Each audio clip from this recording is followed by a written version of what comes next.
When Hinkie took over the general manager position of the 76ers, he developed a plan that would revolutionize the way an NBA team can be built.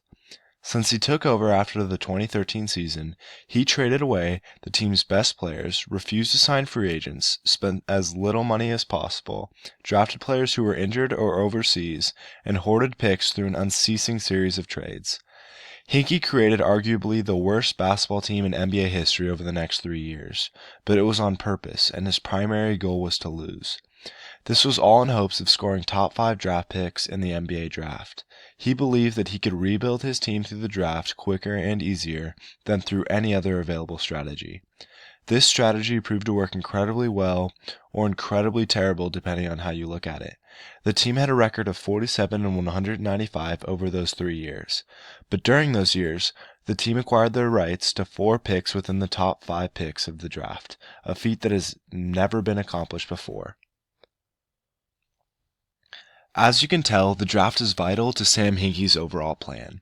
A reason Hinkie centered his plan around the draft is because, according to Jordan Brenner from ESPN, over the past 5 seasons, more than 60% of the players who made an All-NBA team were top 5 picks, and 76% came from the top 10. Hinkie is aiming for a superstar that can propel his team to the NBA Finals, and those superstars live within those top few picks.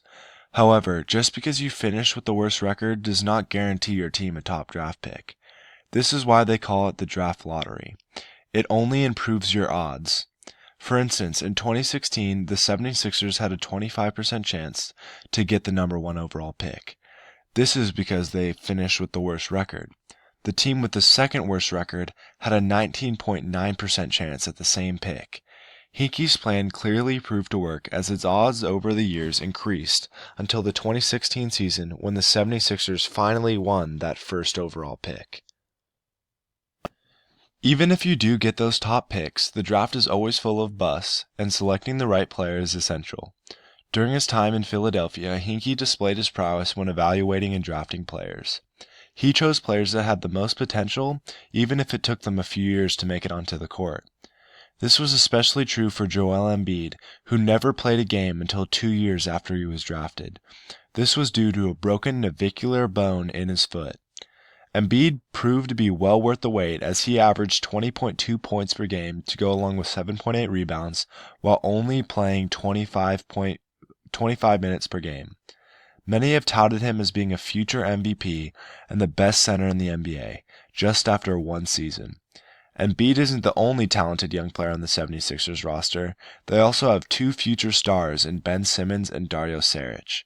Unfortunately, Simmons was unable to play in the 2016-2017 NBA season due to a broken foot, but after being drafted first overall a year ago, the sky's the limit when it comes to his ability on the court. On the other hand, Dario Saric played his first season and is currently a candidate for Rookie of the Year. He was taken by Hinkie in the draft despite never setting foot in the United States prior. It was a risk, but based on his play, it has worked out to perfection. Even when success seemed to be in the 76ers' imminent future, at the end of the 2015-2016 NBA season, Hinkie shocked the basketball world and resigned from his position. It may have been sudden, but Hinkie's resignation was well in the making. Most people were incapable of accepting Hinkie's ideas, and it was clear that executives around the league, as well as other members of the 76ers organization, were always skeptical of his ability. It's true, Hinkie does not have a basketball background as a player or coach, nor does he look like a basketball-minded guy. Many people believe Hinkie relied too much on the analytics and didn't know enough about the game. This couldn't have been further from the truth, but the organization decided to hire Jerry Colangelo as assistant GM in Hinkie's 3rd season. This massively marginalized his power. Not only were the top members of the 76ers organization not on his side, but also the league commissioner. Adam Silver was incredibly disappointed with Hinkie and the 76ers. They had the lowest ratings on television, along with the lowest attendance amount during a 3-year stretch between 2013 and 2015. A commissioner of a professional sports league can stand for a team that still acquires attention and publicity from fans, but as soon as it starts costing the league money, the whole thought process changes. Silver was publicly involved with the addition of Jerry Colangelo to the Sixers, and he clearly didn't appreciate Hinkie's strategies.